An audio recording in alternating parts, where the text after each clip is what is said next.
대한민국을 위한 진짜 시원한 방송, 팩트에 기반하여 진실을 이야기하는 방송, 핵사이다가 국민 여러분과 함께합니다.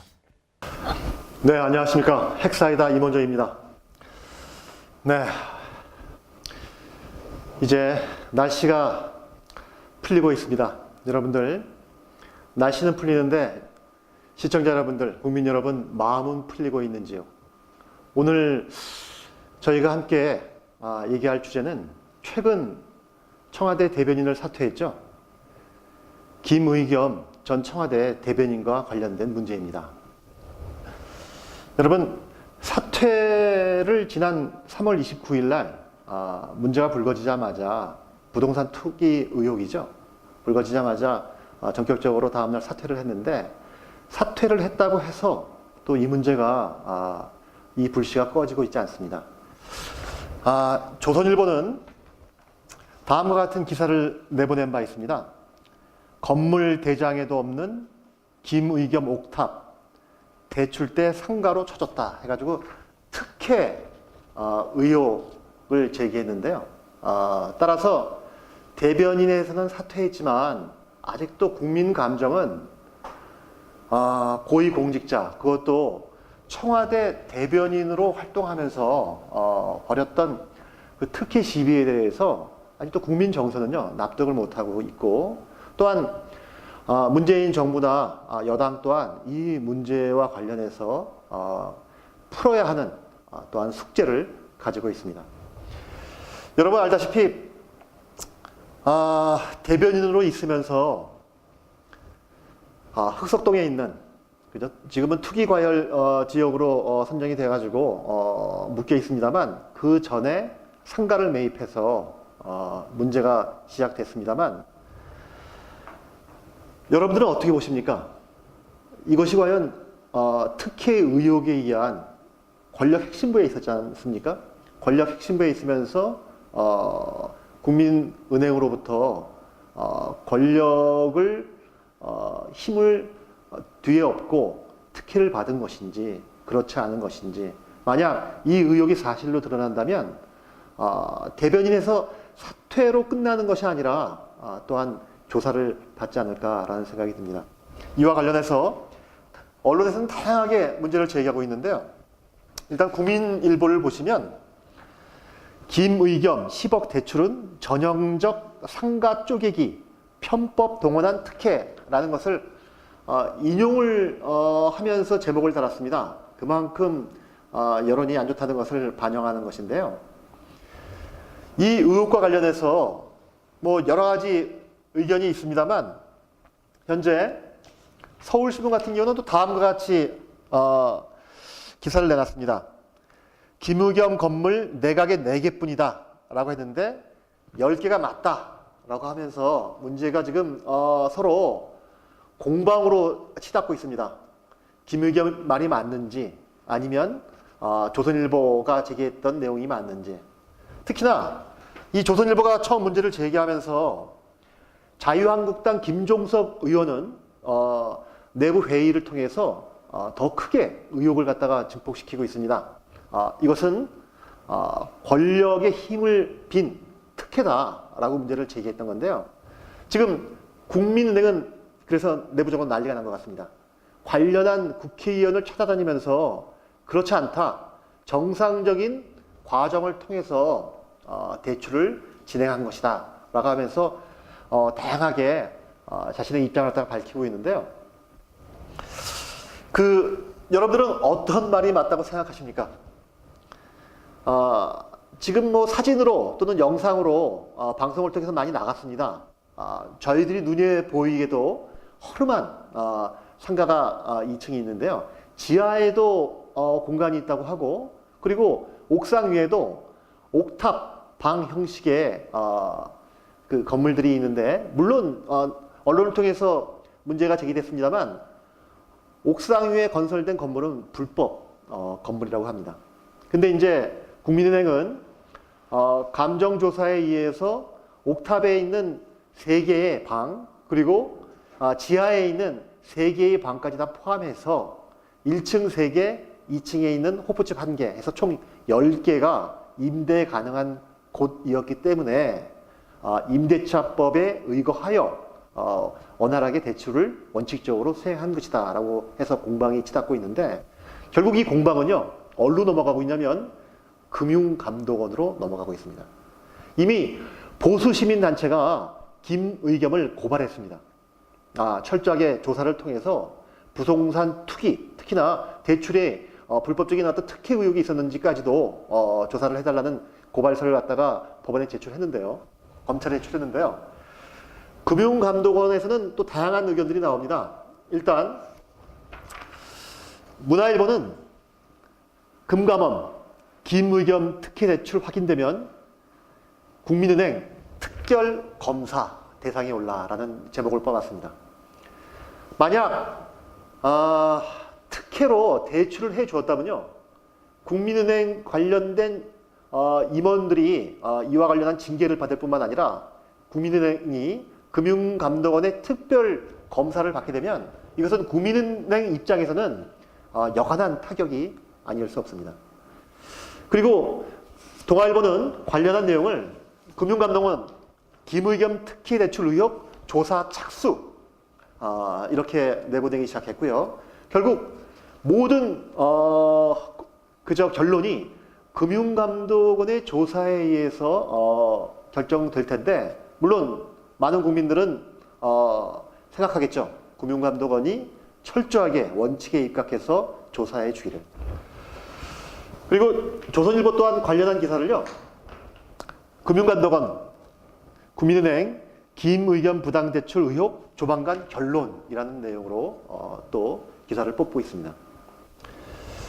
결국 대변인 시절 현 정부가 이제 집을 주거하지 않는다면 팔아라, 그리고 부동산 투기에 대해서는 근절하겠다라고 원칙을 세우고 정책을 추진하고 있는 과정에서 김의겸 대변인이 이제 재개발될 수 있는 지역의 상가 건물을 많은 돈을, 그죠? 부채를 껴안고 대출을 받아서 사면서 문제가 됐는데, 금융감독원의 결정에 의해서 과연 이게 의혹이냐 아니면은 그렇지 않느냐, 특혜냐 아니냐라는 결론이 또다시 제기되고 있고, 많은 국민들이 관심을 갖고 지켜보고 있습니다. 여러분은 어떻게 보십니까?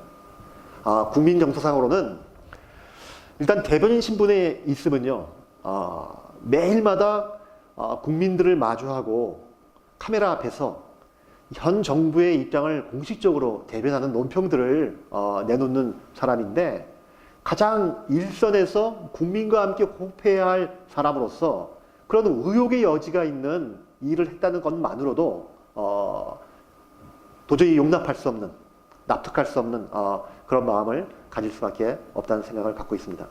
여기서 저희가 한번 그 이면을 살펴볼 필요가 있다고 생각합니다. 여러분, 김의겸 대변인은 전형적인 소위 386 세대입니다. 고대를 다닐 때 법대 학생회장을 지냈고요. 법대 학생회장을 지내면서 징역을 살았고 한 2년 정도 징역을 살면서 대표적인 운동권으로 활동을 했습니다. 그리고 대학을 졸업해서는 1990년에 한겨레 신문에 입사를 해서 한겨레 신문 입사 이후 30년 가까이 생활하다가 청와대에 들어가게 됐는데요. 한겨레 신문 마지막 활동은 뭐 여러분들도 잘 아시는 최순실 국정농단, 지난 박근혜 대통령 탄핵 과정에서 한겨레 신문이 처음으로 최순실이라는 그 사람의 이름을 기사로 내보내면서 이 김의겸 기자의 어떤 활약상을 보여주기도 했습니다만, 그렇게 정의로운 활동을 하겠노라고, 그리고 공의롭게 소위 그들의 표현에 의하면 촛불혁명, 소위 촛불 정권이다라고 하면서 누구보다도 정의로운 정권을 행사하겠노라고 했습니다만, 정작 활동하는 과정 속에서는 국민들을 실망하게 했던 그러한 모습을 보인 바 있습니다. 여기서 우리가 지목해야 할 지점은요. 이 386 운동권이 이제 50대가 됐습니다. 여러분 아시다시피 지금은요. 많은 사람들이 대부분 대학을 갑니다. 하지만 80년대에는 대학을 가는 사람들이 고등학교 한반에서도 많지를 않았습니다. 많이 안 되는 대학에 들어가는 사람들이 또 그 중에서 일부가 소위 사회운동에 뛰어들면서 운동권으로 활동을 했고 그래서 소위 386 운동권, 386 세대라고 했을 때는 극히 일부만을 갖다가 지칭할 수밖에 없는데요. 그 386 운동권 세대가 이제 50대가 돼서 부모도 나이가 들어 소위 봉양을 해야 되고 자식들은 커서 교육비다 기타 등등 생활비를 걱정해야 할 나이가 되었습니다.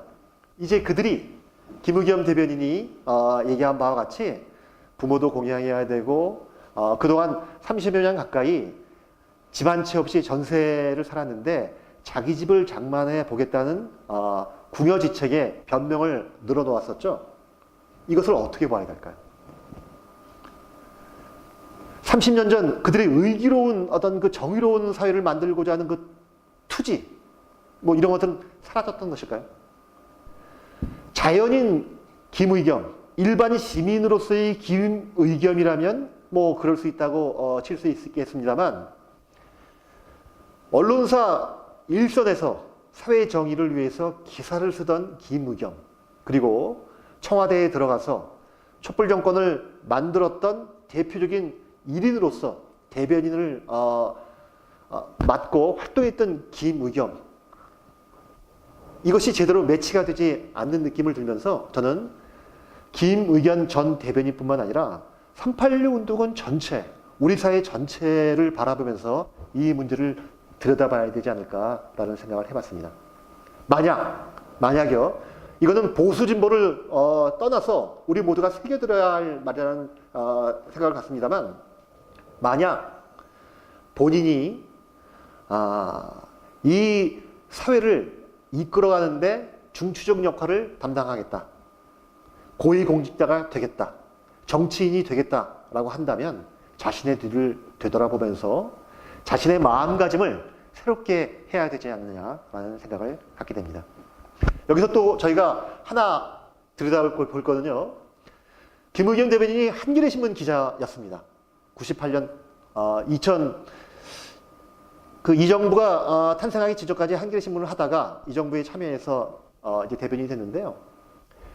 한겨레 신문이 이번 사건과 관련해 가지고는 굉장히 우유부단한 모습을 보이면서 적극적인 입장 표명을 하지 않은 것에 대해서 기자들 사이에서는 의견이 분분합니다만 약간 비판적인 의견들이 있습니다.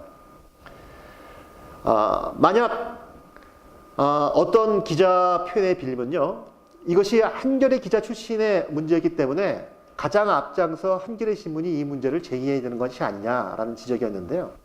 대표적인 사례가 최근에 하나 벌어졌었죠. 여러분 잘 아시다시피 1박 2일 KBS 예능 프로그램입니다.